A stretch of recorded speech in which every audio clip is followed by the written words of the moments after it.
Sarajevo entre calme et guerre fantasmagorique. On ne peut pas imaginer que demain, quelqu'un va vous bombarder ou qu'il y aura des soldats qui vont tirer sur nous. C'est la loi de la guerre telle que la conçoivent les Serbes. C'était un scandale, c'était un siège quasi médiéval, des gens qui meurent, tout ça à 1h30 de vol de Paris. Terrassé à genoux sur le macadam en plein cœur de Sarajevo. Si ça tire, tu passes pas, si tu passes pas, c'est pas grave. Alors on a appris à courir pour éviter les balles. Parfois l'on marche confiant, mais les fous ou les ennemis de la paix sur Sniper Avenue sont là pour rappeler à un peuple qu'il n'est pas le plus fort avec ses faux espoirs. On peut dire qu'on était naïfs. On a pensé qu'on va arrêter tout ça. Créée en 1945, la République fédérative populaire de Yougoslavie est unie par la volonté d'un seul homme, le général Tito.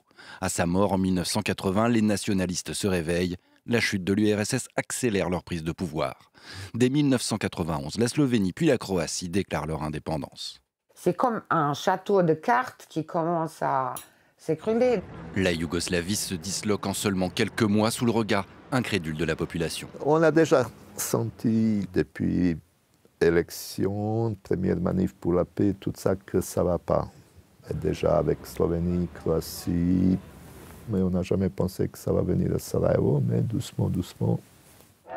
Le 6 avril 1992, une manifestation réunissant des milliers de personnes se tient à Sarajevo.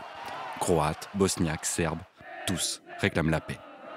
Il y avait des dizaines, des cars qui amenaient les gens de tous les coins de Bosnie. Et on organise un grand manif pour la paix. Le résultat, les premières victimes. Depuis le toit de l'Holiday Inn, des nationalistes serbes ouvrent le feu sur la foule. C'était panique absolue, les gens qui sont courus dans tous les sens, il y a eu des blessés, il y a un petit peu... C'était bordel, bordel, bordel. Tout de suite après, les premiers bombardements. Donc là, ça commence à tirer dans tous les sens. C'était pas seulement bombarder et tuer les gens, c'était... Pour ces gens-là, c'était plaisir de détruire une civilisation. Les Serbes, installés depuis des mois sur les collines surplombant la ville, pilonnent sans relâche Sarajevo. Le siège de Sarajevo, c'est une cuvette. Hein. Sarajevo, ça fait à peu près 6000 mètres en longueur et 2000 mètres en largeur. Et vous avez 250 000, 280 000, je crois. J'ai le souvenir de 280 000 personnes là-dedans qui sont assiégées. La ville était défendue et puis les Serbes n'ont jamais véritablement essayé de prendre ou de rentrer ou de faire... Alors voilà, ça bombardait, ça tirait et c'était essayer de mettre une certaine pression sur les Bosniaques pour qu'ils finissent par se rendre. Passé le premier été, la situation se fige, les bombardements s'espacent. C'est pas quotidien, il y a des périodes même de cessez-le-feu qui sont plus ou moins respectées, ça finit toujours par foirer. Rapidement, la ville assiégée est coupée du monde extérieur. On nous coupe d'abord le téléphone. Bon, c'est pas grave. Après, on nous coupe l'électricité.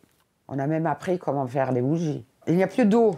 On a appris comment tout faire avec 5 litres d'eau, même quelquefois moins. Tous les arbres qu'il y avait en ville ont terminé en bois de chauffage, mais aussi tous les bouquins scolaires, tout ça est parti en bois de chauffage, parce que les hivers peuvent être assez rudes. Dès juillet 1992, un pont aérien est mis en place par l'ONU pour apporter une aide humanitaire. Régulièrement pris pour cible par les Serbes, ils paieront eux aussi un lourd tribut.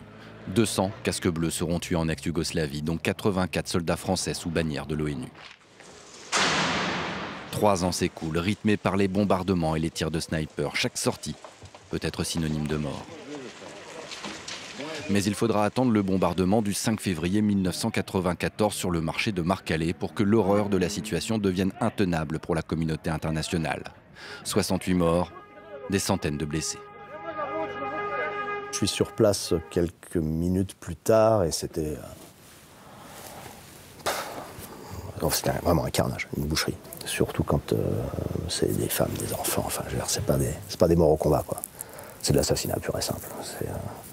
Et c'est du crime de guerre, on appelle ça, on ne peut pas appeler ça autrement. Souvent, je n'arrive pas de croire que ça s'est passé comme ça, que c'était un mauvais rêve ou quelque chose comme ça. Et ça, c'est la réalité. On doit vivre avec ça.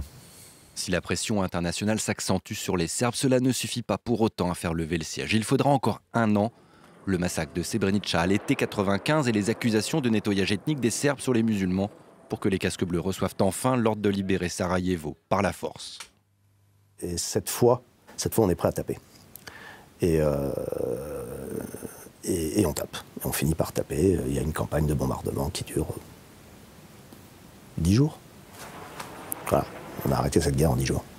Le 29 février 1996, après 3 ans, 8 mois et 9 jours, le siège de Sarajevo est enfin levé, laissant derrière lui des ruines, des tombes et beaucoup de larmes.